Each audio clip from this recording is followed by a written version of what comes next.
Greetings, precious, beautiful soul. It's such a gorgeous morning here and day, because I'm not mourning anything. It's a beautiful day. So I say, buenos dias, señoritas, señores. ¿Cómo está? Bien. Okay, good. Yeah, that's part of it. Now, here's the deal. How to have speedy prosperity. Just right away, immediately. And it's a state of mind. And what you notice is there's a lot of people, and I used to be this way, that are in a constant state of self-depreciation. They're in a constant state of dissatisfaction. Wherever they are, it's not good enough. I don't like it here. I don't like it there. It was like there's always something wrong. I remember this one relationship, and we all went to, my daughters and all of us, we went to Europe. And this person could never just be anywhere. They were always in their mind figuring out the next, and had to leave. Always, you just couldn't be there. So we basically left this person somewhere else, and we all went and had a wonderful, wonderful time. Because it's not fun being around someone who's constantly dissatisfied. And a lot of people think that's intelligent, to be dissatisfied.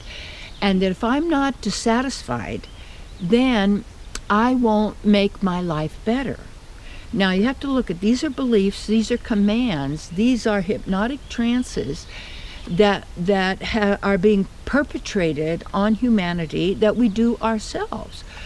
And that is that constant state of self-depreciation.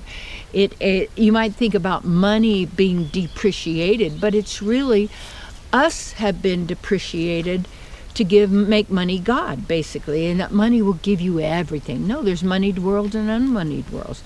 So, and then there's beyond that, there's trade worlds, bartering worlds, sharing, gifting worlds. You see, and what happens when you go along to get along, you take on the mindset of those people around you. And then there's also that dissatisfaction. There's a depression. And Emerson, the transcendentalist philosopher, Ralph Waldo Emerson, said, most people live lives of quiet desperation. And I remember that when I had those, and it was a sadness, like there was an anvil, a big, huge, metal thing right on my chest, pressing down, kind of a depression or a sadness, or feeling trapped, or there was no hope to get out of it. And then just to thinking, well, and then how people say, well, they're being realistic. No, the real is who you are. And then also real is a movie reel. It's a fishing reel to reel in people and fish. So you take a look at the words you're speaking, very, very important, and thinking, because even all words that sound the same mean the same, and even similarities, and it all works on a conjuring kind of a mechanical thing that you would call artificial intelligence or intelligence technology, but you're generating it yourself. Because of lack of real knowledge, because spiritual life has been put down, because it's not, what would you say? Real spiritual life is actually very practical life here, because you're in tune with nature, because you're in tune with your own nature, and you also observe and you can witness what's happening, and trusting your own inner wisdom and knowing. So this constant state of devaluation, this constant state of depreciation, this constant state of being unsatisfied and dissatisfied with who you are, where you are, what your body looks like, what you have, what you don't have. And because then you're giving stuff, then things, you could call them atoms and subatomic particles and zeros and whatever labels you want to give, and then it becomes like a blunt because everything fits into that thing, and that's not true because everybody wants you to fit. I remember when I was doing my 80s television ministry and, becoming very well known out in the world, and they would want, where do you fit? Where do you fit? Where do you fit? Then they gave me another title, and then other people would compare them then to me. So this is how it's done. And then you're dissatisfied because you don't have enough. You don't have enough clothes. You don't have enough friends. You don't have enough this and that. And then you get into the more program that keeps you running after a carrot that you'll never get because you already have it in the non-moneyed reality. And so it's giving money that making it so that we need money, and then we value ourselves, and well, that person's worth this, and then they're worth that, but this person's worth nothing. This isn't true. That's a lie, obviously. And that the whole thing about all of us is that, well, you were created by these aliens about 200,000 years. Really? Who's writing that? Where did they get their information? Whatever body form, I have ancient memories of coming in a spaceship from another place, another place. And I was a genetic engineer. I don't know how I knew that. It came after I was in actually the pyramids in Egypt and into the museum, and all of a sudden these memories started coming back to me. And I have a lot of memories of stuff and remember that.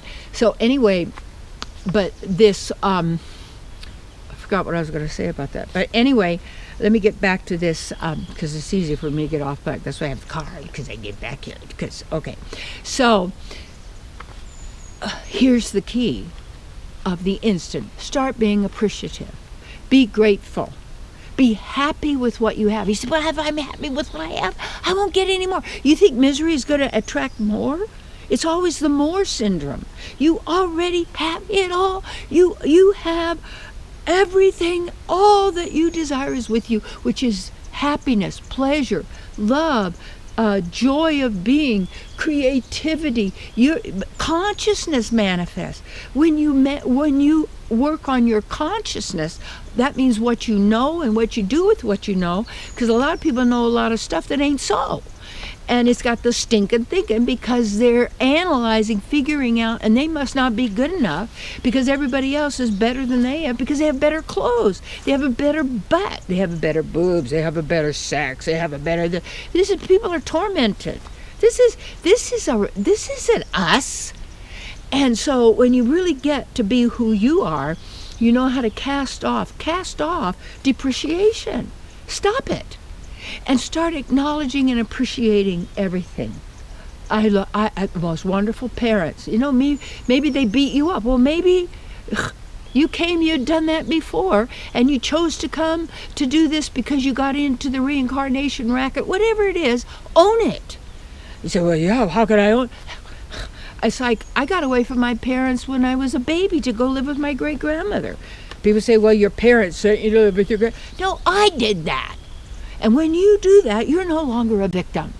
And when you do that, because you've chosen somewhere, sometime, you don't know why, how, but to start choosing appreciation.